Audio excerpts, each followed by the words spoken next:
Well, last week Bungie unveiled their plans for the future of Destiny 2, including 2 new expansions coming in 2025, plus also plans to simplify the player experience and dramatically increase the challenge if you want to.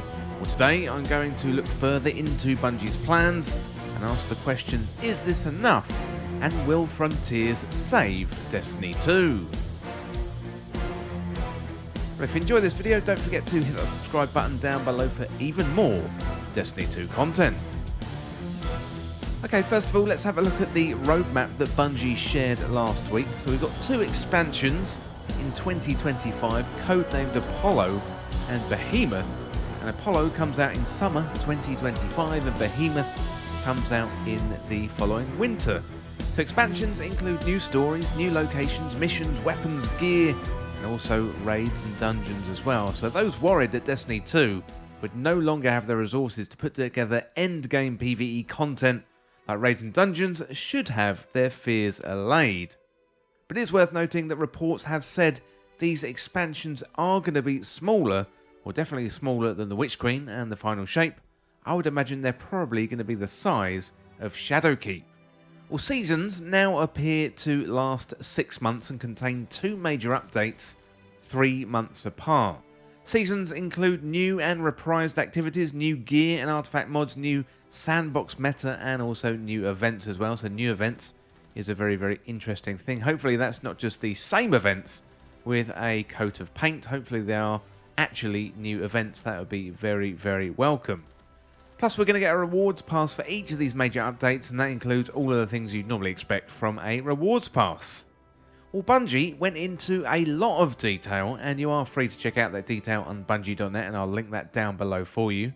But in summary, here are the highlights. So Bungie will experiment with different storytelling structures and models. Tyson Green, the game director, said the game has become stale, and they intend to freshen things up with new structures. Bungie are also going to introduce a new player portal which gets all players into a variety of activities much quicker and much easier. The director and destinations have become bloated and confusing for all players, but especially new players. We've got new challenge modes are going to be added to the game in an effort to provide harder content, but also more rewarding content to veteran players. They're also going to add tiers to gear, plus also clearly labelled new gear. Also, they're going to focus on core activities, so seasons in the past have focused too much on a narrow set of activities at the detriment to the rest of the game. Bungie wants us playing a wider variety of activities labelled Solo Ops, Fireteam Ops, Flashpoint Ops, Pinnacle Ops and Crucible, so that is your standard mixture of PvE and PvP content. Well, so far, the feedback that I've seen on the plans has been pretty lukewarm. I think I'm going to have to wait and see to get the game in my hands before passing judgment. So we've heard Bungie talk about freshening things up before with episodes supposed to do that. However, they do feel like longer seasons and not really much else changing other than introducing more time gates.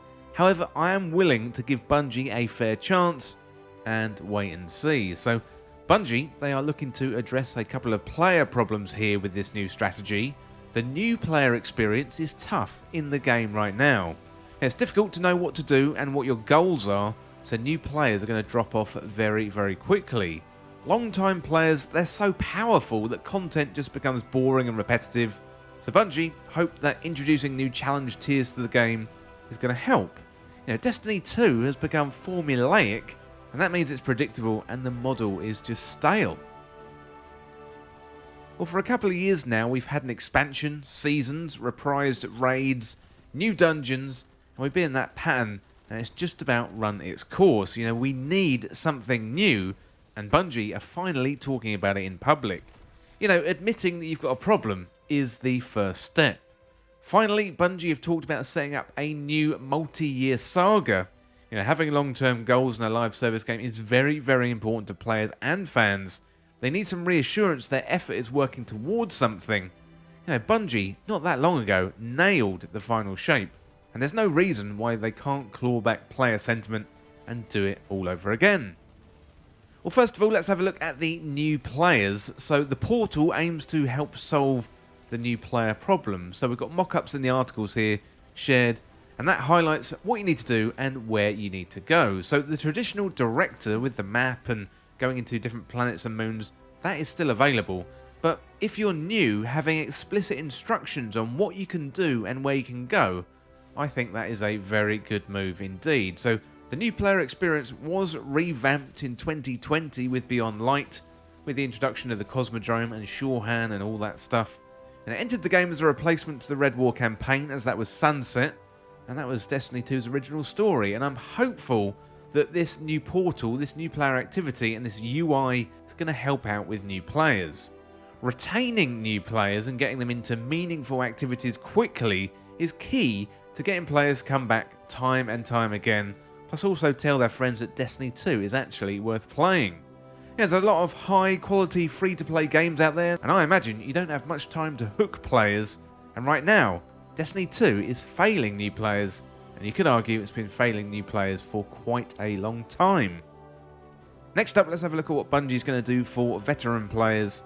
So the introduction of new challenge and loot tiers is looking at the other end of the spectrum, with long-term players and veteran players. So these are players basically like you know, who watch Destiny 2 YouTube channels, most probably have a couple of 100 hours in the game, a full vault and a quest tab full of years-old quests that you always say you're going to go back to and never do. You've collected mostly everything that you want, you've tried out some builds, you've got loads of titles and seals. You know, what is left to do?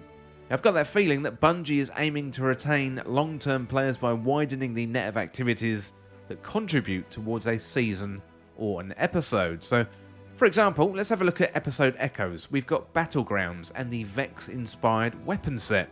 We've got the exotic mission, plus also that patrol zone activity that I cannot remember the name of. Yeah, perhaps you've gotten into the Nightfall grind, and maybe you've even completed Salvation's Edge once or twice. There's a whole load of other content available in the game: dungeons, raids, exotic missions, strikes, onslaught. But you have to know about all of these things to access them. Destiny 2 has a weekly reset, but unless you're tuned into online guides or creator channels, then how are you supposed to know about these weekly rotating activities? Yes, we've got small yellow icons on the director, but all that is lost in a sea of information, and clearly players aren't playing these activities. You know, players are dropping off, and also they're playing other things. Well, Alison Lurs mentioned the non-linear storytelling and switching up the models of delivery the narrative is based on in the expansions. So I think breaking the formula is going to be very, very important for the future, and also adding back in some of that surprise. It feels like Bungie got into a content production model that worked for them, so it was easy to churn content out, and for a time it worked for us too, until it didn't. You know, we had Shadowkeep, that was okay. Beyond Light was arguably a little bit better. Witch Queen, absolute banger. Then Lightfall was a disaster. And then Final Shape was another banger. But Destiny 2 was critically wounded by Lightfall. So I am interested in non-linear storytelling and new models, but Bungie do have to accept the risk that poses as well. The Legend of Zelda series moved from a linear storytelling model to a non-linear one, and while Breath of the Wild is one of the most defining games of a generation, you know, its story is probably its weakest part. So it sounds good breaking up the story and it being able to experience it in a non-linear way, but more often than not, the impact of the story is lost. You know, at this point, I'm willing to try anything, so again, we'll have to wait and see and get the game in our hands and hear the story and look at this non-linear storytelling and see what the narrative team from Bungie are doing. Well, the final point I wanted to get into was the importance of setting out a long-term plan. All the way back in Shadowkeep in 2019, Bungie unveiled plans for Beyond Light, Witch Queen and Lightfall. And Lightfall eventually morphed into the Final Shape, and Lightfall turning into a kind of stopgap expansion with a very wacky story and quite lackluster gameplay. Now, having that long-term plan kept players invested and having something to work towards. Bungie have stated they intend to kick off a new multi-year saga, and they're not short of options, especially if they decide to leave the solar system and explore new locations. So I am definitely for this, especially when combined with new storytelling methods and new gameplay experiences, like taking inspiration from Metroidvania, survival games and roguelikes. Onslaught has probably been their most successful experience in the last 2 years, and that was a free update for beleaguered players. Producing more Into the Light style releases is going to be tough though, given the amount of nostalgia that Into the Light relied upon. Well, all in all, my position with Frontiers hasn't really changed. I think we're going to have to wait and see and get the game in its new state into players' hands and see if Bungie can save Destiny 2. I am hopeful, as always. I'm a glass half full kind of guy, because Bungie has proved time and time again that they can do it. We're only a few months out from the final shape, which was, as I said earlier, an absolute banger. But can they do it again? Especially against the backdrop of the gaming landscape they find themselves in? Well, only time will tell. Well, thank you very much for listening to me talk about the future of Destiny 2, and also, will Bungie's plans save Destiny 2? Or will Frontiers save Destiny 2? But I want to know what you think. Let me know in the comments what you think about Frontiers.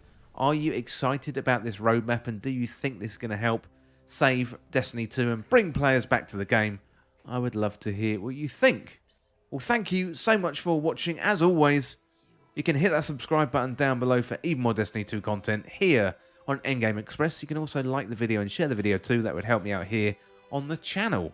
Well, thanks again, and I'll see you real soon.